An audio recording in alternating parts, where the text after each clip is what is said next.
Hello, कैसे हैं आप सब? आप सबसे रिक्वेस्ट है कि वीडियो को स्किप करके ना सुने, इसे पूरा सुने ताकि आप इस वीडियो का एसेंस प्राप्त कर सकें।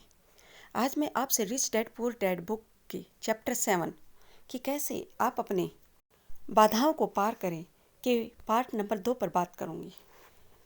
जैसा कि पहली दो जो बाधाएं हैं फर्स्ट चैप्टर में हो चुकी हैं, अब थर्ड बाधा है ओवरकमिंग लेजीनेस कि आप आलस्य पर कैसे विजय प्राप्त करें। राइटर कहते हैं कि बहुत से लोग अपने जीवन में कहीं कोई काम में, कहीं कोई अपनी सेहत को लेकर या किसी और मुद्दे पर इतने अधिक बिजी होते हैं कि वे अपने जीवन के कुछ अन्य पार्ट पर ध्यान देना ही छोड़ देते हैं और यह बात उन्हें कोई बताता भी नहीं, लेकिन कहीं ना कहीं अंदरूनी रूप से वो सब जानते हैं। ऐसा आप देख सकते हैं कि बहुत सारे उदाहरण, विशेष रूप से जो अमीर व्यक्ति हैं, जो अपने प्रोफेशन में इतने अधिक बिजी हैं, कहीं ना कहीं वो सब अपने रिलेशंस में कोई ना कोई समझौता किए हुए हैं और उनके रिलेशन कहीं ठीक अवस्था में नहीं है, क्योंकि वो उस चीज़ को समय दे ही नहीं पाते और देना भी चाहें तो कई बार उस चीज़ को अवॉइड करने की कोशिश करते हैं। इसलिए लेजीनेस की जो मुख्य कॉमन फॉर्म है ना, वो है अपने आप को बिजी रखना, ये कहना कि नहीं मेरे पास तो टाइम ही नहीं है, और आप दूसरी चीज़ के लिए कदम नहीं उठा पाते। अगर आप अपने इस आलस्य की बीमारी को ठीक करना चाहते हैं तो इसके लिए क्या रेमेडी हो सकती है? वो है कि आपके अंदर थोड़ा सा लालच होना चाहिए कि आप अपनी ज़िंदगी में कुछ कर सकें। बहुत से लोग लालच को बुरी नज़र से देखते हैं, लेकिन जो आपका लाइफस्टाइल है उससे थोड़ा और अच्छा आपका लाइफस्टाइल हो, जितना आपके पास धन है उससे थोड़ा और अधिक आपके पास धन हो, जैसे आपके रिश्ते हैं वह थोड़े और अधिक बेटर हों, तो इस तरह का लालच आपको अपने जीवन में कुछ ना कुछ करने के लिए हमेशा प्रोत्साहित करेगा।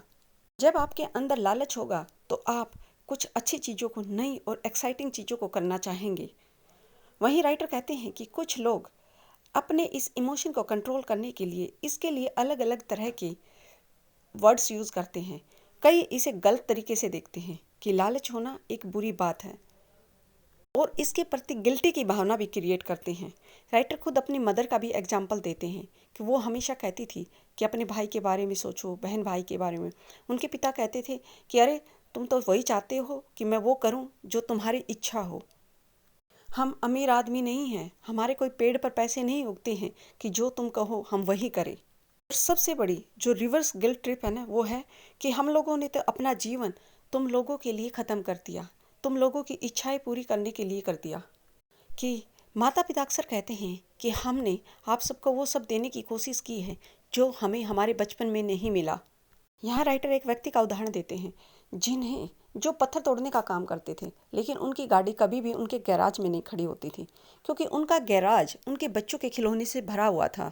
यह व्यक्ति दुनिया के वो सब खिलौने अपने बच्चों को देता था जो उस समय पर होते थे।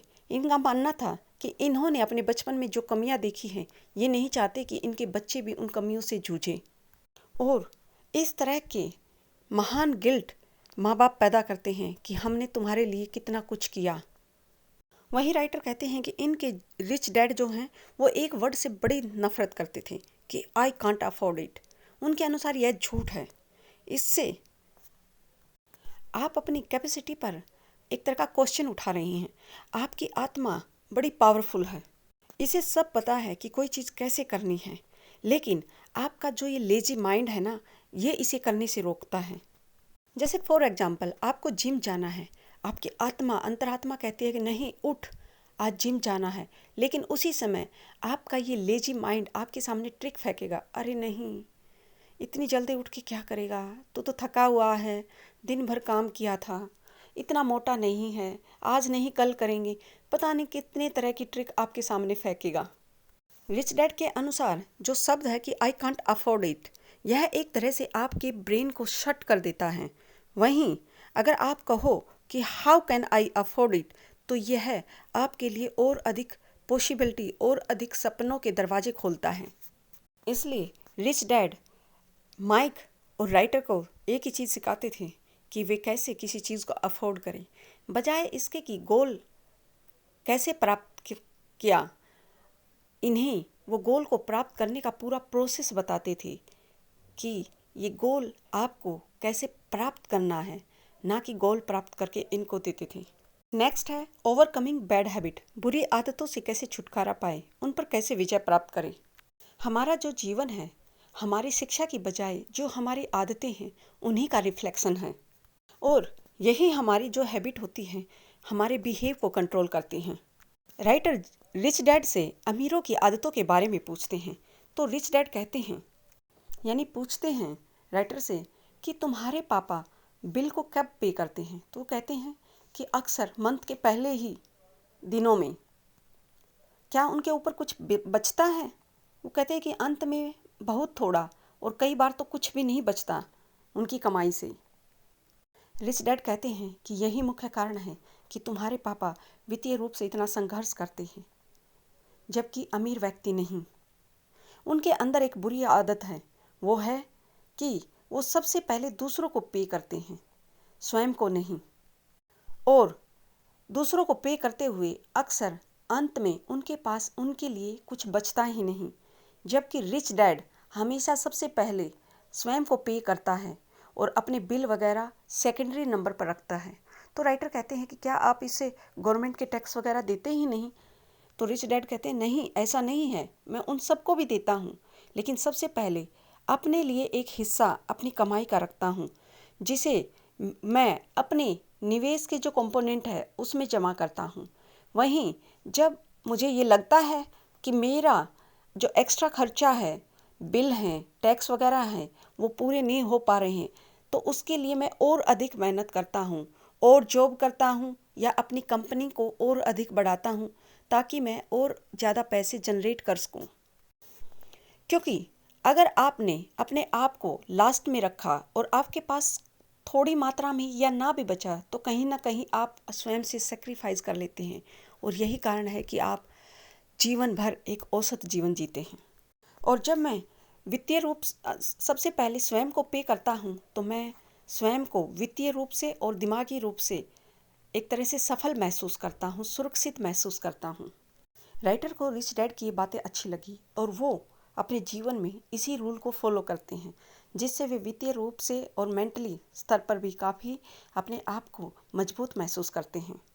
और यही कारण है कि कभी उनके बॉस, मैनेजर, टैक्स कलेक्टर और बिल कलेक्टर या लैंडलॉर्ड, वो सब राइटर को पुश करते रहते हैं कि वो अपने जीवन में और करे, ताकि उनकी जो पेमेंट है वो समय पर करता रहे।